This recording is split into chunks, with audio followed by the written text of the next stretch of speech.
Hello buddies, it's me, Pinkink. Oh gosh, I've been working on the drawings for this video for some time now. All I gotta do is do the voiceover and not mess up the story, because I never script these things, so we'll see how this goes. So today I'll kind of be going into a little bit of Sylvester's backstory and who is Ceno. Some of you, or maybe even most of you, know who Ceno is, but just pretend you don't, okay? And for those of you who may be newer and don't know who Sylvester is or Ceno, they're part of this story that I made up that's called The Tale of Jesse. And if you really don't know much about it, I have a full-on playlist of almost everything that I made that's relating to that story on this channel. But if you don't want to watch all those videos, which is understandable, there's quite a few, I would say the most important ones are this one and that one, because they're more straight-up story, and I really recommend you should watch those two videos before watching this one, unless you want to be kind of lost. But hey, it's something else to watch, you know? And one more thing before I start. In the drawing process, I first drew the characters that are in this video without clothes on, obviously with underwear on, so it's okay. But if you're uncomfortable with characters not having a shirt nor pants on, then maybe you don't want to watch this video. Oh my god, it was so weird drawing Sylvester without a shirt on. I thought it was gonna be fun, but it wasn't. His body type without his clothes just confuses me. Anywho, sit back and relax, or just take out a pen and paper to start drawing along with me while I talk. Oh my gosh, why am I kind of nervous to talk about this? I feel like it's been a hot minute since I've just talked about straight up story stuff. Anyways, let me stop procrastinating and actually start. So this takes place slightly after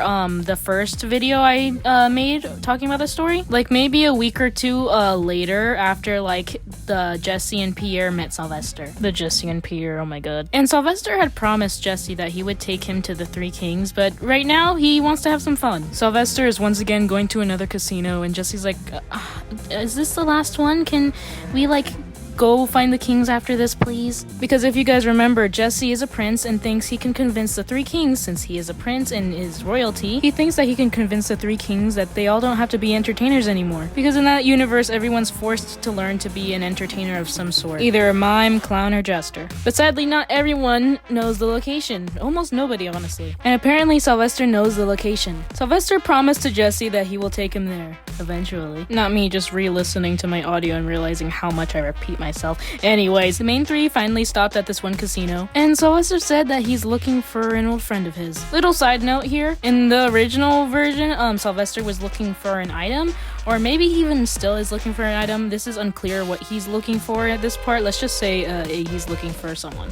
So they enter, and once again, Pierre is kind of nervous. He's not used to all of the noises that comes with the casino. And once again, Pierre being the mother, not literally, but he's like, are you sure about this? Like, it seems rowdy. And Sylvester just looks at Pierre. Don't worry, your little tiny head. We've done this a few times now. I bet you can do it again. And plus, you seem like a strong stick that can handle themselves. Pierre kind of just looks at him annoyed and then realizes that Jesse is like fascinated by just all the colors of the casino, because each casino that they've been to has been different each time. So Jesse is kind of just pointing to all these like bright colors, and he's like, can I go over there? And then Sylvester kind of looks at him and then looks at Pierre, and he says, good idea, we should all split up and look for my friend. Pierre responds by saying, how will we know what your friend even looks like? Sylvester replies, oh, you'll know. Pierre, in fact, will not know, and Sylvester is counting on that fact, because hopefully Sylvester wants to try and escape. Because Sylvester does not want to be stuck with these two. He wants to roam free and just do whatever he pleases. Anywho, quick pause from the story. I just want to talk about the drawing for 2 seconds. So I was having difficulties with Sylvester's chest and waist area, because he has an interesting body type. Because when he has his clothes on, he has this very like slim waist, and one of my friends just headcanon that he just wears a corset under, and that headcanon just became canon, and I'm like, this is hilarious. So with this drawing, I did one like he has a corset on and then without the corset on. So the one without the corset was giving me trouble. I'm like, how do you look without the corset? So yeah, that was giving me a lot of trouble, but eventually I just settled with what I had. I'm like, screw it. Almost naked Sylvester is weird. What am I doing with my life? Anyways, back to the story. Sylvester and the others split up, and Sylvester was like walking past this stage, and there is like what's seeming to be some sort of performance. Sylvester wasn't paying too much of attention to it though. But what seemed to be the host of that little performance came up on stage and said, now for the next wonderful performance is the one and only Ceno. Up until that point, Sylvester wasn't paying much attention until V said Ceno. My, Sylvester hasn't heard that name in forever. Sylvester stopped and looked to the stage and saw someone who was very familiar to him. Everything felt like it was slowing down and Sylvester was starting to freak out. His thoughts start to race. Did Ceno see me? I'm not ready to see him. What do I do? I miss him, but I don't want to talk to him. I'm not sure what I do. What do I do? Well, I do want to see him, but what if he's mad at me? I gotta get out of here. From afar, Pierre has been watching Sylvester this whole time because Pierre does not trust him. And Pierre just sees Sylvester stop in his tracks and kind of fall back a little bit. It's kind of hard for Pierre to make out what's going on because he's a decent amount, like, kind of far away from him. Well, that was a sentence. But all he knows is that Sylvester got up and tried to run away. Pierre's just like, nuh-uh, he's not running away today.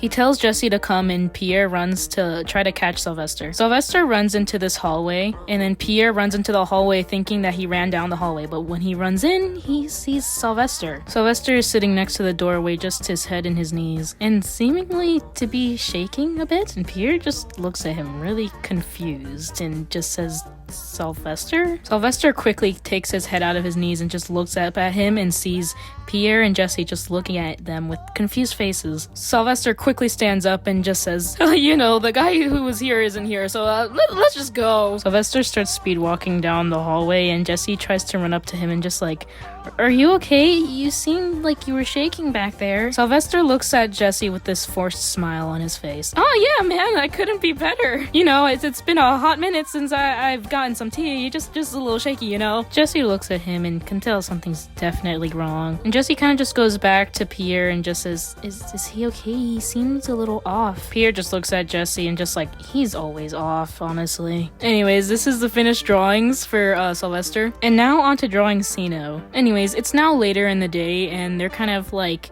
I don't know, in my head I imagine they set up some sort of camp and they're sitting around this campfire for some reason. I do not know why. Do they just not like go to a motel or something? I don't know. This is just how I imagine it.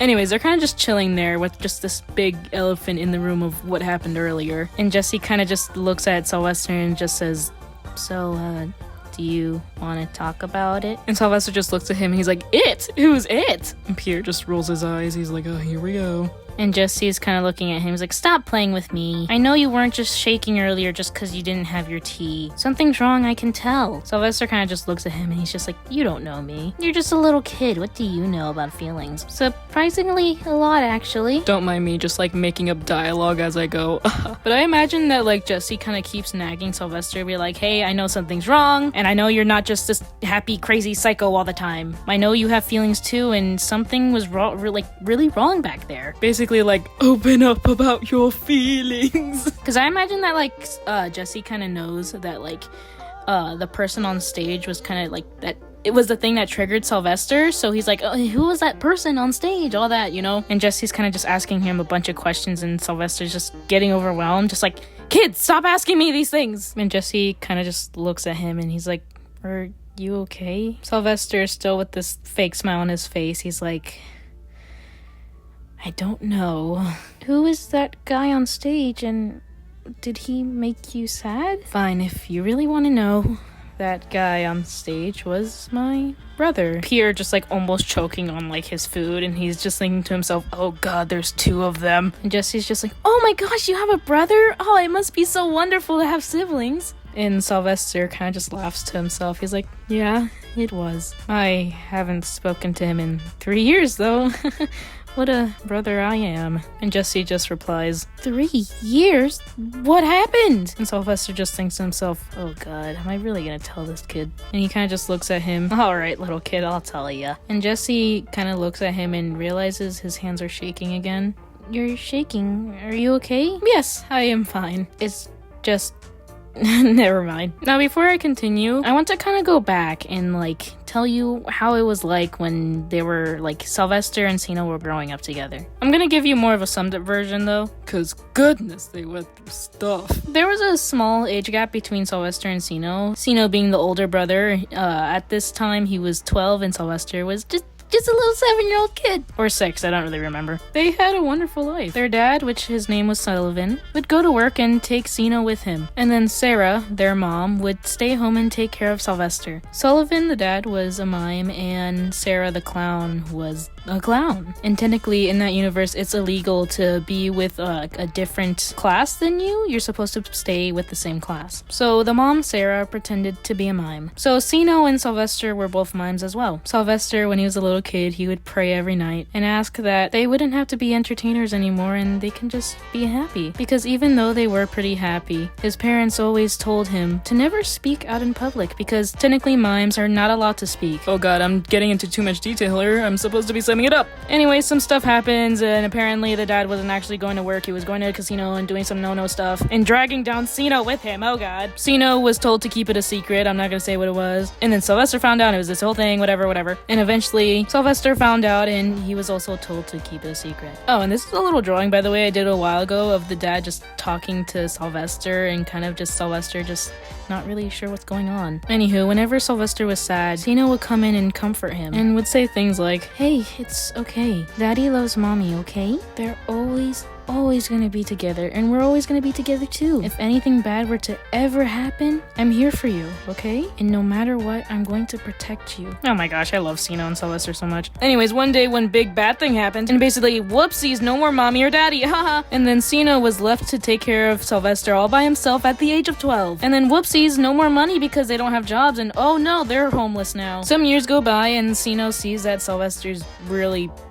depressed because of course they are living out on the streets and Ceno feels terrible. He wants to give Sylvester a future, something to look forward to, and he tells himself, I'm not doing enough. I need to do more. Instead of just finding food, I want to find us a life. And Ceno works really hard and he does, instead of living on the streets for the rest of their lives. Around 17-ish, 15-ish, Ceno finds a job, and then him and Sylvester start working. And surprise, surprise, it's a casino. Ceno sees Sylvester just being himself again, you know? Being happy and the little mischievous little guy. And over time, the guy that owns the place retires. And he gives Ceno the honor of owning the casino and making it his own. Quite a few other not so wonderful things happen, but that's the summed up version. Ceno tried everything in his power to try and help Sylvester because that's kind of the only family he has left. And Ceno loves Sylvester very much. Ceno is just a wonderful guy. I love him so much. Of course, he has his quirks here and there, but you know. Anyways, back to the main story. Sylvester looks at Jesse, going to tell him what happened. And he says, in order to tell you what happened, I have to tell you what happened to me. Because I wasn't always looking this way. I know, hard to believe. I wasn't always this gorgeous. And then Pierre kind of just looks at him and thinks to himself, did he freaking get plastic surgery? What?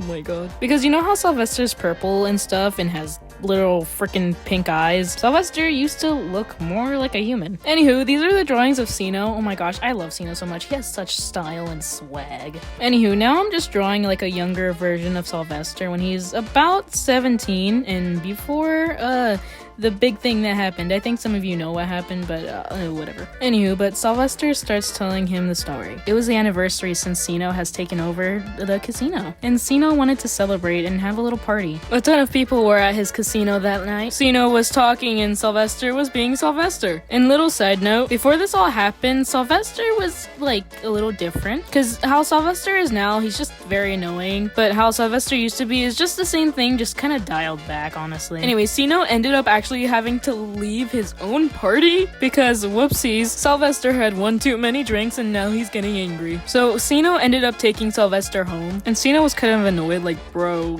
why out of all days you had to do this today, but whatever. So I imagine they both go to sleep and Sylvester's sleeping on the couch and Ceno sleeping in his room. And then, in the middle of the night, Sylvester went to use the bathroom, and then when he was washing his hands, he realized it was a little purple. Sylvester kind of just looked at himself in the mirror, like half awake. He's like, huh, Maybe I'm still a little drunk. I'm gonna go back to sleep. Quick pause, the drawing's done. This is how Sylvester used to look like when he was like about 17. Anywho, this next drawing is just me trying to design an outfit for this next drawing that I'm working on, because some of the characters are gonna have like slightly different outfits, so I just wanted to design the outfits. So this one's for Percy, otherwise known as the cannibal guy. And I thought it'd be cool that his outfit would like kind of have something to do with like guts or something, because bro's a fashion designer and he's like, oh, this is cool. And I was also making a different outfit for Ceno because I wanted to. And the next drawing I feel like turned out really cool, because I actually wanted to do a background this time, kind of like how it'd be like at Ceno's casino, because I imagine that Percy hangs out there a lot and would probably make Dead End tag along as well. So it's kind of just Sylvester, Percy, and Ceno having like a chill conversation. Anyways, back to the story. Sylvester goes back to sleep after using the bathroom, and then the next day Ceno wakes up first and is still kind of annoyed at Sylvester that he had to leave his own party. And I imagine Ceno left Percy in charge of everything like that night since Ceno had to leave. So I'm thinking Ceno's like, oh, Sylvester's gonna pay today. He's gonna clean and do all the chores. So he goes to wake up Sylvester, and when Sylvester turns around, he's purple.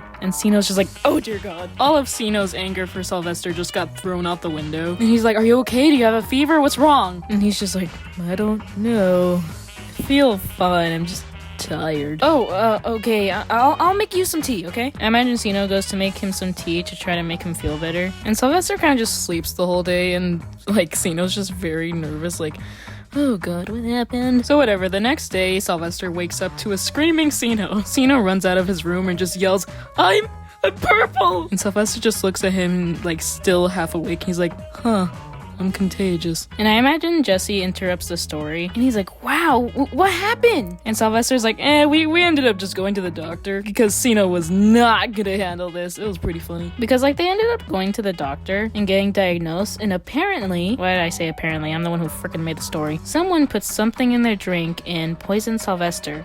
But that night, Sylvester had some of the drink and thought it tasted really good and gave some to Ceno. So he affected himself and Ceno. But since Sylvester drank a lot of it, Sylvester got more of the effects than Ceno has. So while Ceno got affected physically, Sylvester got affected physically and mentally. And honestly, internally, because some of his organs are working differently now. Just overall, kind of different. And while Sylvester was very nonchalant about this, like, whatever, look at me, I'm purple now, that's cool. Ceno felt like he was losing a brother. He caught, like, Sylvester at times just laughing at the wall, at just nothing. And Ceno would ask Sylvester, what are you laughing at? And Sylvester looks at him, he's like, what? And Ceno's like, what are you laughing at? And Sylvester just says, I was laughing? And that just really hit Ceno. Anyways, but Sylvester continued his story, and he said, one day my brother Ceno got mad at me and started yelling at me. I don't really remember what. I think it was something like it was my fault that we both got poisoned or something because I wasn't paying attention to my surroundings. I don't really know. And then I kind of got mad at him, and then we both started fighting. And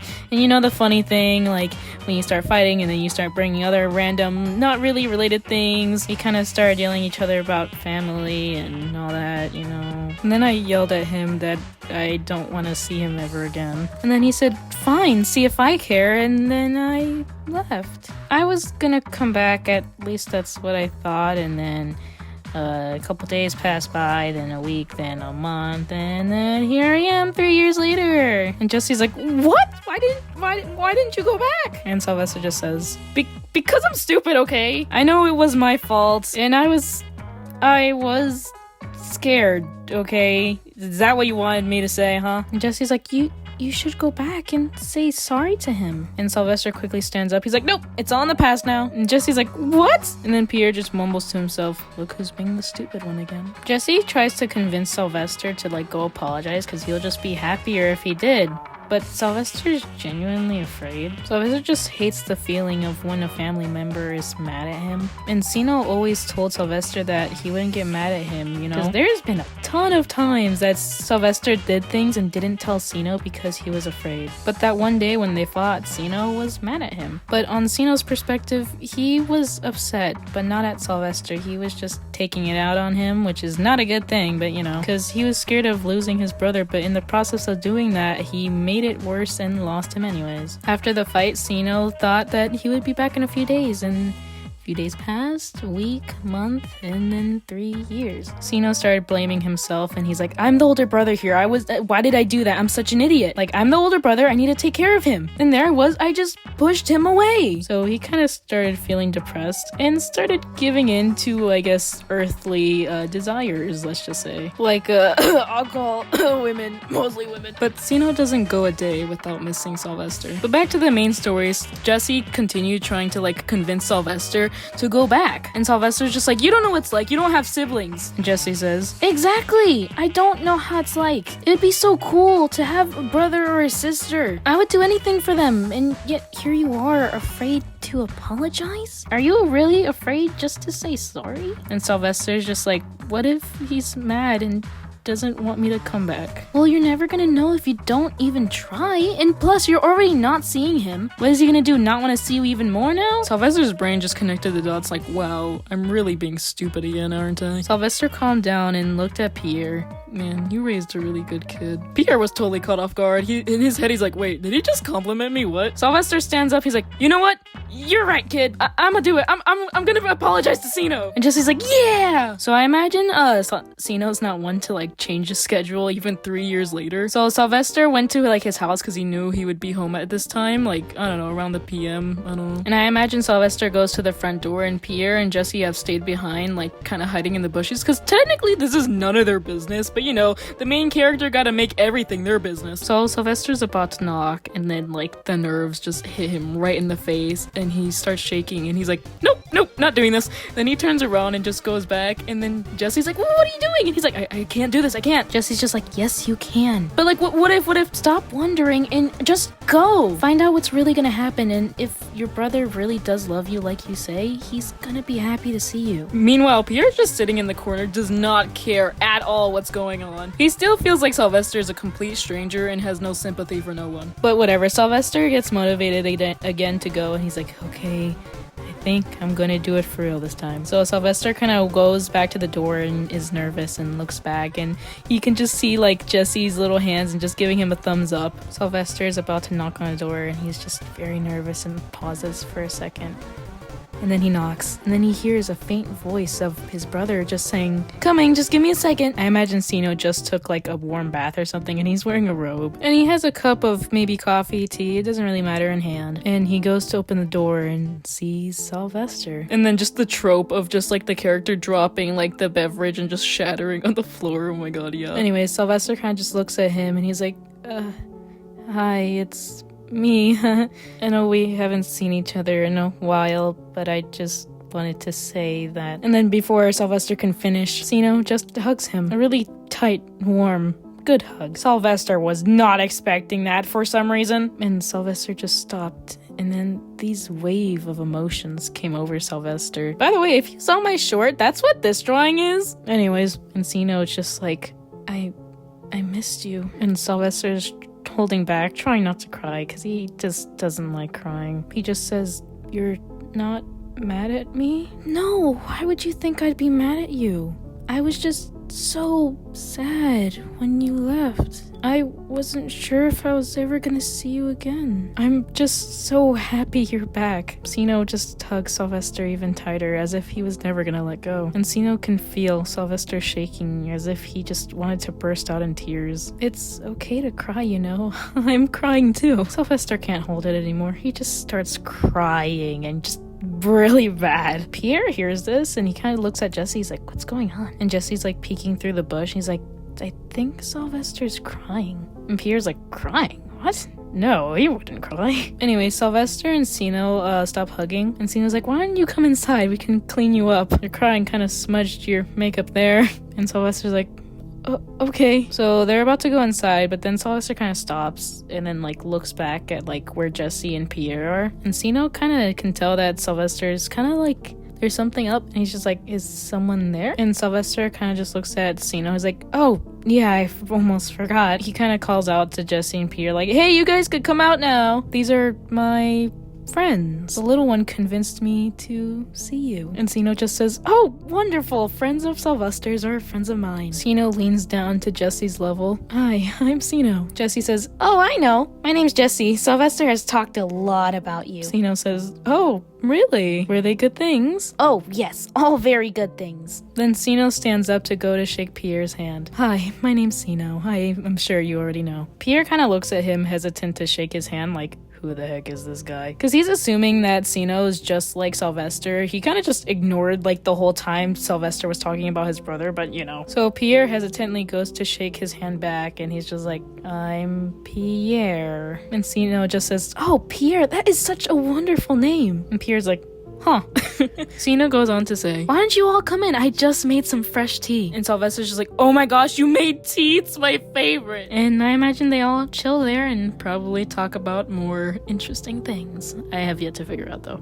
So yeah, all of this is subject to change. None of this is set in stone. Wow, I really butchered that, didn't I? Because for the first video I made talking about this, I'm thinking about changing some of it as well. So as I said, none of it's set in stone. But what did you guys think? I hope you like it. There has been a bunch of details that I kind of left out, like on purpose and on accident, like certain things that may have happened to Sylvester or just both of them, like Ceno and Sylvester when they were kids, because that's just a whole nother story for a different time. And also I know there's probably little kids watching, so hi. But yeah, and I'm also really happy with this drawing that's up on screen right now. Like, look at that! I drew Percy and I drew Sylvester and Ceno before they were poisoned, and maybe you can even recognize some characters in the background. And I also put in some Easter eggs here and there. But yeah, I hope you guys liked it. Hopefully the story made sense and future editing Pinkink doesn't hate me and being like, oh my gosh, I explained it horribly. Because sometimes I get nervous talking about my stories, or I just don't know how to put my thoughts into words. But I've been working on the artwork for this video for a while. I've been working on the Sylvester one, like the drawing of him, since June. I don't know why it took so long, but hey, at least it's out now. But anyways, buddies, that's the end of this video. I hope you guys like this new addition to the lore. Even though it's technically not new, it's just new for you. But yeah, bye! You know, I feel like before Sylvester got poisoned, he probably needed to use glasses for reading, but after he got poisoned, he didn't need to use glasses anymore. And also, Sylvester's body temperature is just really cold for some reason. Like, Sylvester's not cold, but if you were to touch him, he's like, why are you so cold? And also, Sylvester has a ring on his left hand because he's left-handed. Those were some random facts.